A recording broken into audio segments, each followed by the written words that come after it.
ಹೌದು ಸೇವಂತಿ, ಹಬ್ಬ ನಿಲ್ಸೋ ಹಾಗಿಲ್ಲ. ಚೌತಿ ಪೂಜೆ ಮನೇಲಿ ನಡಿಲೇಬೇಕು. ಹೌದೌದು, ನಾನು ಅವಾಗ್ಲಿಂದನೂ ಕರಿತಾನೆ ಇದ್ದೀನಿ, ಗಣೇಶನ್ ತರಕ್ ಹೋಗ್ಬೇಕು ಬಾರೋ ಅಂತ. ಇವನ್ ಬರೋದ್ರಲ್ಲೇ ಇದಾನಲ್ಲ. ಆಹಾ, ರಾಹುಕಾಲ ಮುಗಿದ್ಮೇಲೆ ಹೋಗೋ ಅರ್ಜುನ್ ಅಂತ ನೀವೇ ಹೇಳ್ಬಿಟ್ಟು ಈಗ ನಾನೇ ಲೇಟು ಅಂತ ಹೇಳ್ತೀರಾ? ನೋಡು, ರಾಹುಕಾಲ ಮುಗಿಯೋದಕ್ಕೆ ಇನ್ನೂ 8 ನಿಮಿಷ ಇದೆ. ಒಂದ್ ವೇಳೆ ನಾನು ಇದಕ್ಕೂ ಮುಂಚೆ ಹೋಗಿದ್ದಿದ್ರೆ ಅದಕ್ಕೂ ಬೈತಾ ಇದ್ದೆ. ಹೌದಪ್ಪ, ನನ್ಗೆ ಬೈಯೋದ್ ಬಿಟ್ರೆ ಬೇರೆ ಏನು ಕೆಲ್ಸಾನೇ ಇಲ್ಲ ನೋಡು. ಸೇವಂತಿ,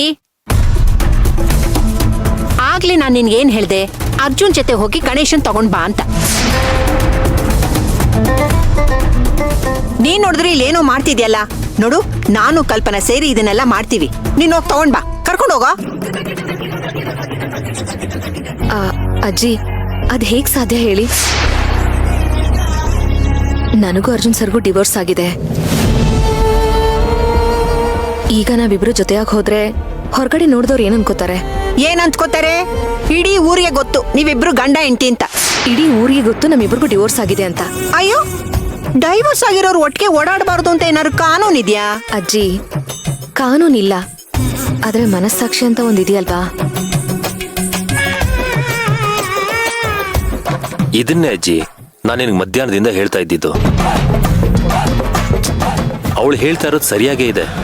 ಪಾಪ, ಅವಳು ಮನಸ್ಸಾಕ್ಷಿ ವಿರುದ್ಧ ಅವಳು ತಾನೇ ಯಾಕೆ ಮಾಡಬೇಕು?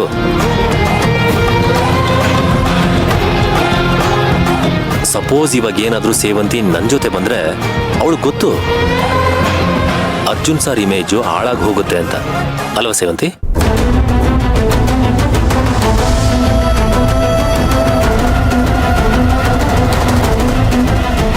ಆಯ್ತಾಯ್ತು, ಈಗ ಅದ್ರ ಬಗ್ಗೆ ಚರ್ಚೆ ಬೇಡ. ಅರ್ಜುನ, ನಿಂಗೆ ಸೇವಂತಿನ ಕರ್ಕೊಂಡು ಹೋಗಕ್ ಇಷ್ಟ ಇಲ್ಲ ಅಂದ್ರೆ ಮೀರನ್ ಕರ್ಕೊಂಡು ಹೋಗು.